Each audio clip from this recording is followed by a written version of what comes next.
Er kam aus El Nido. Draußen geht es auch schon hoch. Vor den Toren El Nidos wartet gleich mal ein kleiner knackiger Anstieg.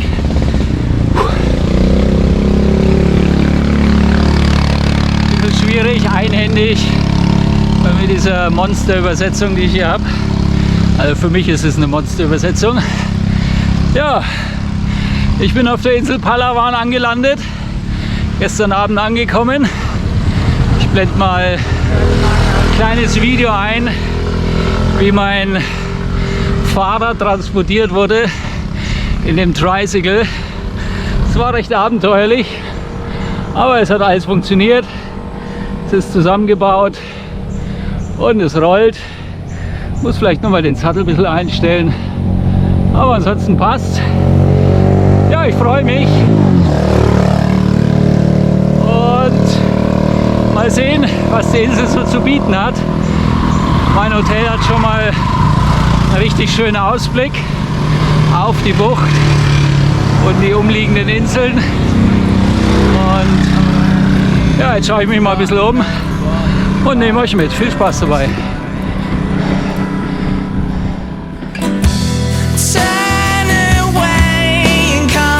Some sunny day when you've got something more to give and you got something true to say. Cause if you're honest and you say that you did, I will leave it all behind. But I won't sell my soul to bear my soul. It's not the way it works in my mind.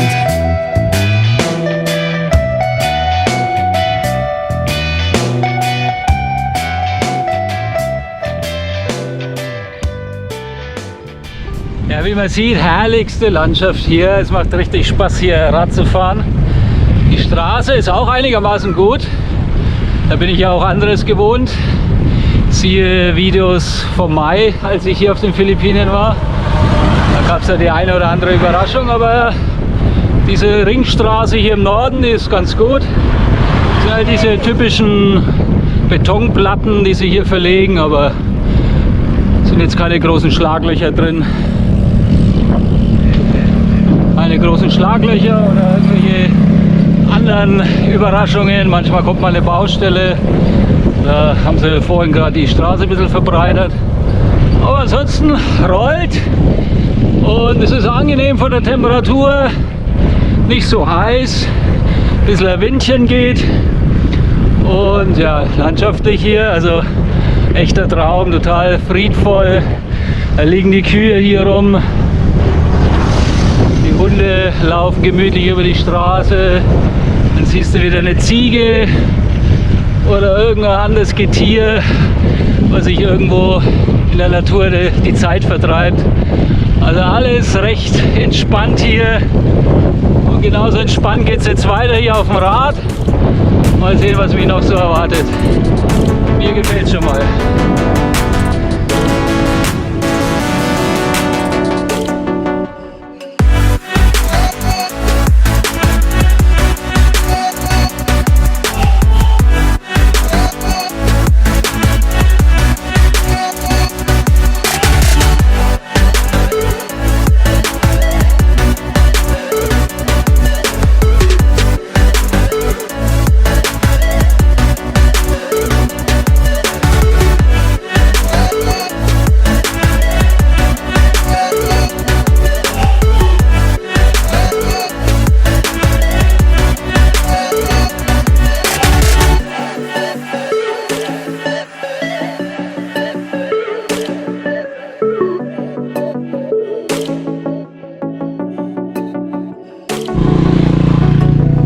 Das, was ihr hier seht, ist übrigens Reis. Hier wird der Reis auf der Straße getrocknet. Die hier haben jetzt ein bisschen was ausgebreitet als Unterlage, manchmal ist das aber auch ohne. Und es wird dann hier auf der Straße in der Sonne getrocknet. Das ist noch wenig, also ich habe schon Bilder und Videos gesehen, da ist es hier, keine Ahnung, 100 Meter entlang verstreut. So schaut es hier aus. Schaut irgendwie nach Naturreis aus, ungeschält. Vielleicht schälen sie den noch, keine Ahnung, aber Ja, so sieht es aus hier mit dem Reistrocknen. Das sieht man auch in Thailand übrigens, und in Sri Lanka gab es das auch schon, habe ich auch schon gesehen, Videos drüber. Falls ihr das einmal seht, erinnert euch an meine Worte.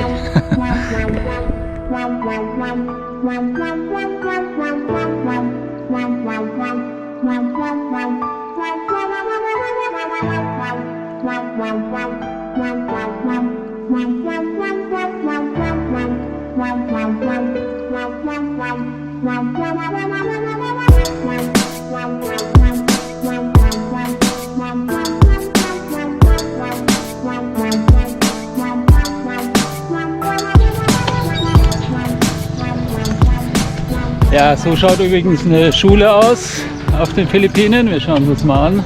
Ich bin gerade zufällig hier an einer. Es scheint wohl eine Grundschule zu sein. Elementary School, jawohl. So schaut das Ganze aus. Etwas anders als bei uns. Schön angelegt hier mit Garten.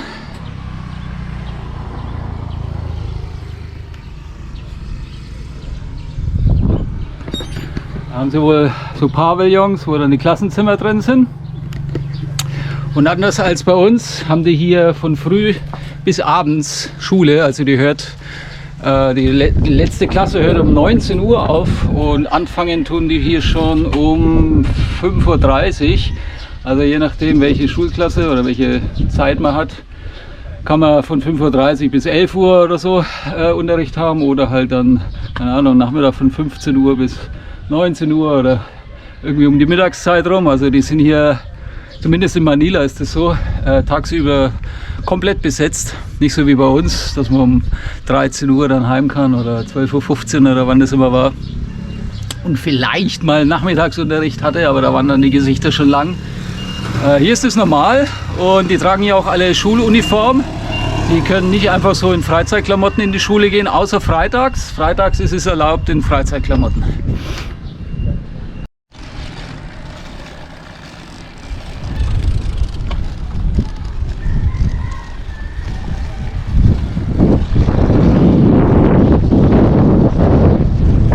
Ja, und so sieht eine Highschool aus. Also quasi dann Hauptschule, Realschule, Gymnasium, beziehungsweise College ist, glaube ich, dann das Gymnasium. Keine Ahnung, wer es weiß, schreibt es mir in die Kommentare. Ich bin dem englischen Schulsystem nicht so mächtig, oder dem amerikanischen.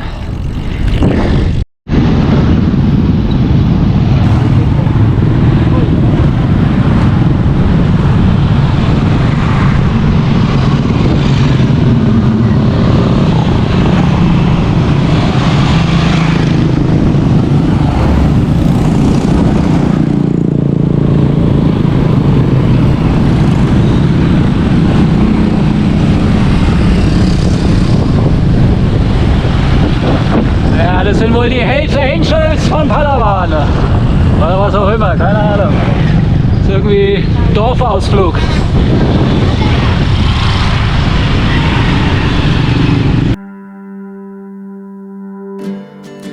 Oh girl, who's paying in light of the seasons? Your head's begging, please, let's just borrow. And you're playing games and these fees trickle around you with ease. It's a no-go. And your solid gold watch is a ticking clock, sitting dark staring at you. And your solid gold watch is a ticking clock, sitting dark staring at you. All that I'm saying, despite all your reasoning, bargaining won't help tomorrow. Ja, wunderschön hier, wunderschön. Da drüben die Insel. Da kann man sogar den Strand erkennen. Das ist bestimmt so eine Ausflugsinsel, wo man dann von El Nido rüberschippern kann. So Tagesausflug. Aber das ist echt super schön hier.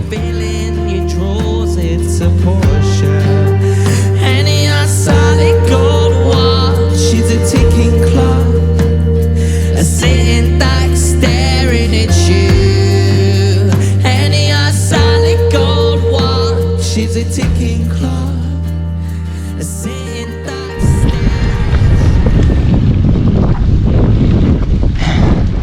Ja, da war jetzt irgendein Checkpoint, aber der war nicht besetzt. Keine Ahnung, was das für eine Bedeutung hat. Hello. Hello.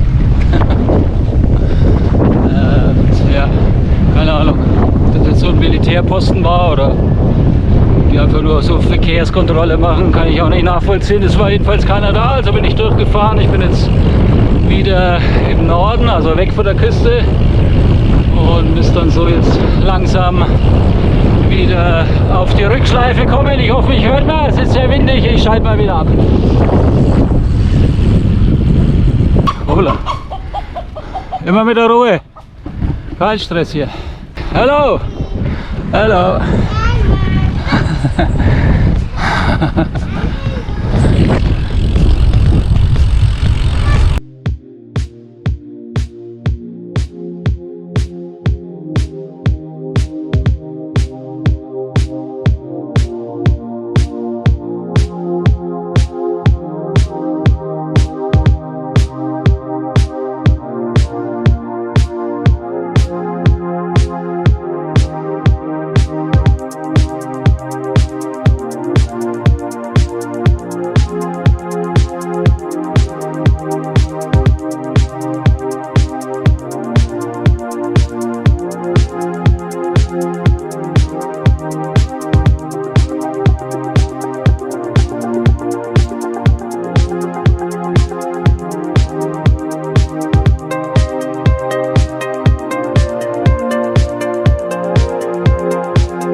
Palawan ist die westlichste Insel der Philippinen.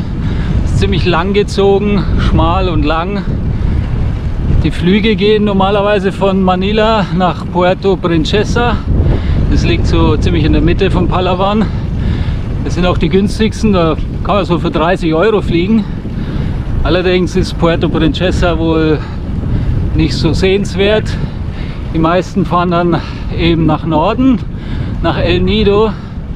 Da wo ich jetzt auch bin, das ist so das Epizentrum, kann man sagen. Da spielt sich alles ab. Hallo!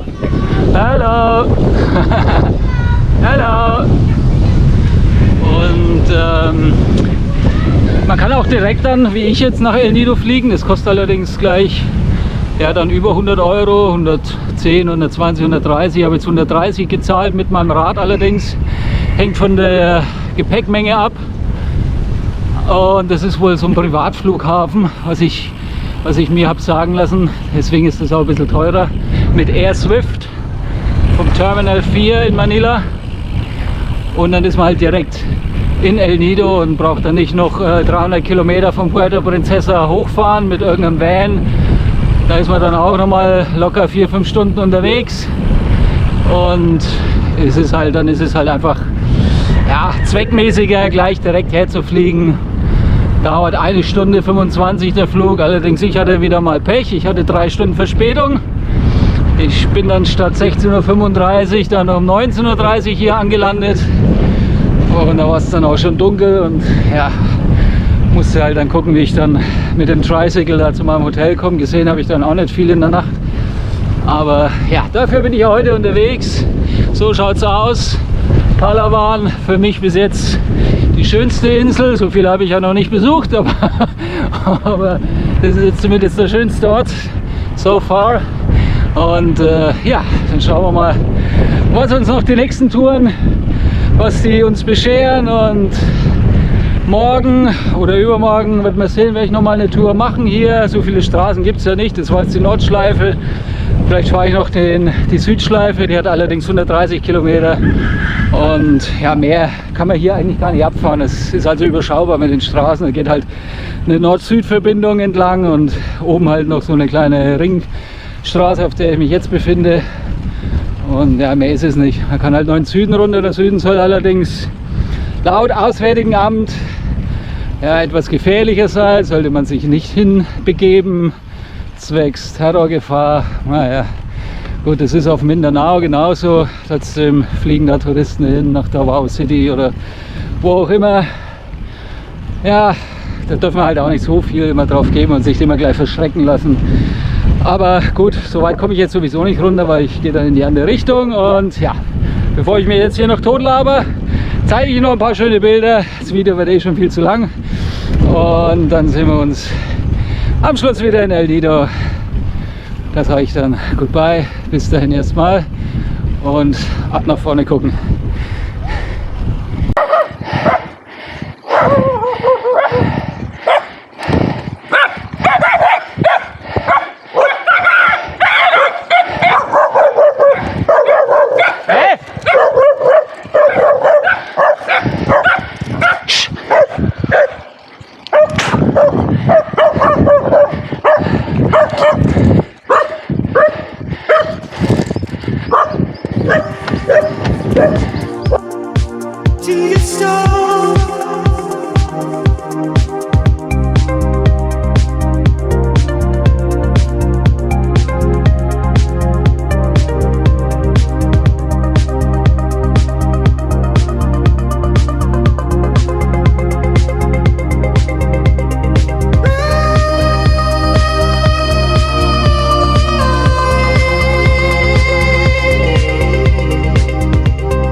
Ja, vorbei ist es mit den guten Straßen. Oh, Schotter hat mich wieder eingeholt. Ja, jetzt gucken wir mal, wie weit es geht. Ja, ärgerlich, weil es ist nicht mehr weit und ich weiß nicht, wie weit es geht, aber gut. Da müssen wir jetzt durch. Umkehren wäre die falsche Option. Let's go. Tarana.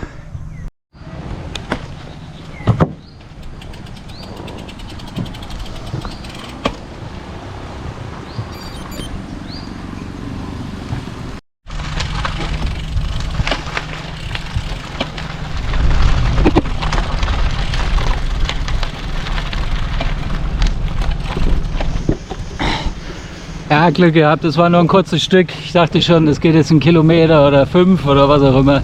War nur ein kurzes Stück über die Brücke, dann nochmal Schotter und jetzt wieder auf Asphalt. Also ab nach Hause.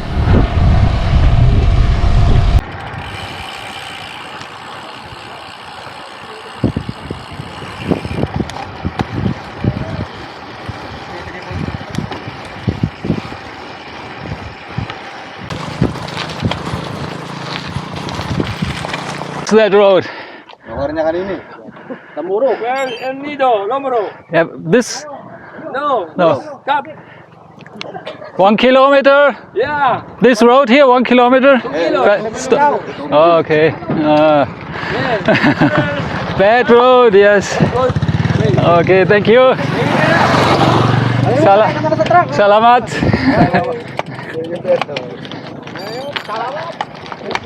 But I'm very surprised they never did this. Wait, let me check if I can do that. Don't burn yourself on the exhaust. Oh my goodness. Wait. This I mean, this is terrible road for this bike, Yes, I know, but I had no chance. let alone your bike. It's Oh, sorry. terrible for any bike. If you can manage to hold that bike on your back, Yeah, go. but maybe we have to do a break because it's only on one hand All right, and well, I will lose my strength then after a while. all right. Kick me on the shoulder. Okay. Okay. Good. Ja, jetzt kommt dann doch noch mal ein langes Schotterstück. Mit dem habe ich jetzt nicht gerechnet. Der Ami auf dem Motorrad auch nicht. Es ging jetzt ja, ein paar Kilometer, bestimmt 3-4 Kilometer. Der hat mich jetzt auf dem Motorbike mitgenommen. Es war jetzt ein wilder Ritt. Mir wären beinahe die Kräfte ausgegangen, weil ich das Rad in der rechten Hand hielt und musste mich selber auch noch festhalten. Hallo! Hallo! Ja, und jetzt hoffe ich mal, dass der Rest der Strecke asphaltiert bleibt. Und ja, wünscht mir Glück.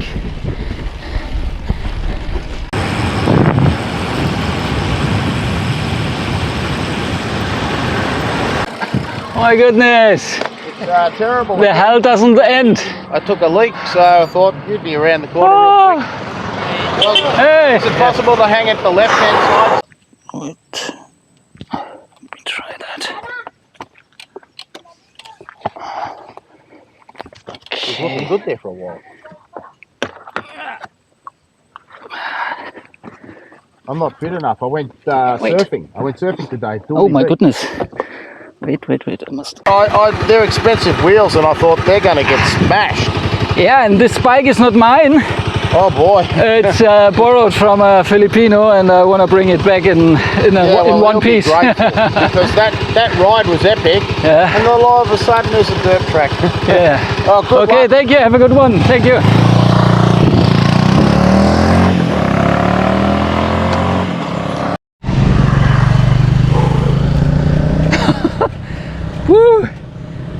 Nochmal eine Runde auf dem Motorbike samt Rad.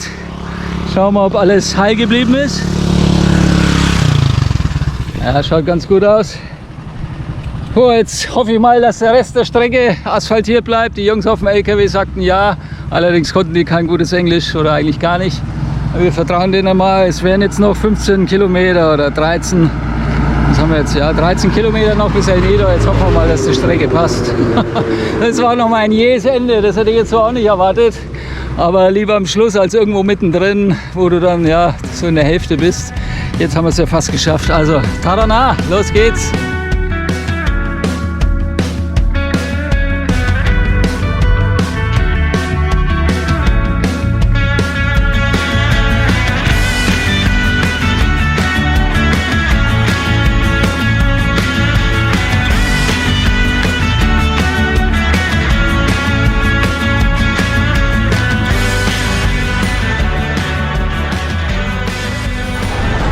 So sicher wieder in El Nido gelandet. Es war die Tour, die Nordschleife, wo ich eigentlich dachte, sie hat durchgehend Asphalt, aber dem war mal wieder nicht so. Man ist nie vor Überraschungen sicher auf den Philippinen. Irgendeine Schotterstrecke kommt immer oder ein Tuk-Tuk. Auf jeden Fall, ich habe es gemacht mit Hilfe des Amerikaners auf dem Motorbike. Wenn der nicht gewesen wäre, dann wäre ich jetzt noch unterwegs. Von daher alles gut gegangen. Wenn euch die Tour gefallen hat, gebt wie immer einen Daumen, abonniert den Kanal, lasst einen Kommentar da und wir sehen uns beim nächsten Video hier aus den Philippinen. Bis dahin, ciao, ciao.